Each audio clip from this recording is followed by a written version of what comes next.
Leader of opposition Rahul Gandhi ने अभी एक बहुत सीरियस एलिगेशन लगाया है इलेक्शन कमीशन ऑफ इंडिया पे इलेक्टोरल माल प्रैक्टिस की।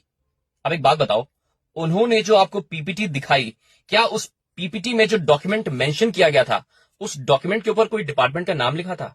उस डॉक्यूमेंट के नीचे किसी के सिग्नेचर थे, किसी ऑफिसर के सिग्नेचर थे, कोई स्टैंप था? ये 100 रुपए का नोट है। अगर ये 100 रुपए का नकली नोट बनाया जा सकता है, तो क्या एक ऐसा बेसिक डॉक्यूमेंट क्रिएट नहीं किया जा सकता बेसिक एमएस वर्ड में? ये आपको भी पता है, correct? And that is why when Election Commission of India is telling mister Rahul Gandhi कि आप ऑफिशियली फाइल कीजिए कंप्लेन एफिडेविट के साथ, तो वो फाइल नहीं कर रहे हैं। You know why? Because according to Bharatiya Nyaya Samhita section 238, अगर आपने फॉल्स एविडेंस प्रस्तुत किए किसी क्वासी जुडिशियल प्रोसीडिंग में, तो आपको 7 साल की जेल हो सकती है। और अगर आपको 7 साल की जेल हो गई, तो as per section 8(3) of representation of peoples act 1951, आप 7 साल की जेल तो जाएंगे ही, प्लस 6 साल के लिए इलेक्शन देने से डीबार हो जाएंगे। मतलब 7 + 6 13 साल के लिए आप पॉलिटिक्स से गायब हो जाएंगे। And since Congress party knows that ये डॉक्यूमेंट उनका इंटरनली क्रिएटेड था, कोई ऑफिशियल डॉक्यूमेंट नहीं था, that is why they are not filing official complain. इस टेक्निक को कहते हैं loss of citizens faith in public institution through fake narrative.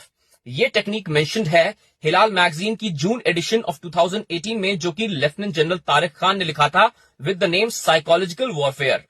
इस आर्टिकल में सेकंड टेक्निक का भी मेंशन किया गया है, जिसको कहते हैं हम फॉल्स फ्लैग ऑपरेशन। मतलब जो आपने एक फेक डॉक्यूमेंट बनाया है, इसी को खुद के यूट्यूबर्स के द्वारा इंडिपेंडेंटली फैक्ट चेक करवाइए। तो ऑब्वियस सी बात है, आपका ही किया हुआ फेक नैरेटिव है, तो आपके फेवर में ही रिजल्ट भी आएगा। और ये आज नहीं है, time and again Pakistan has said that Pulwama उनका किया धरा था। इस वीडियो को देखिए। We did try to tell them with our tactical brilliance in Pulwama.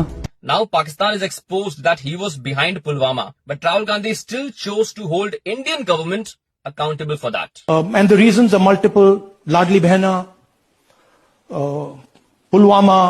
Probably in the lust of power, Shri Rahul Gandhi has forgotten that there's a difference between being anti-BJP and anti-Indian.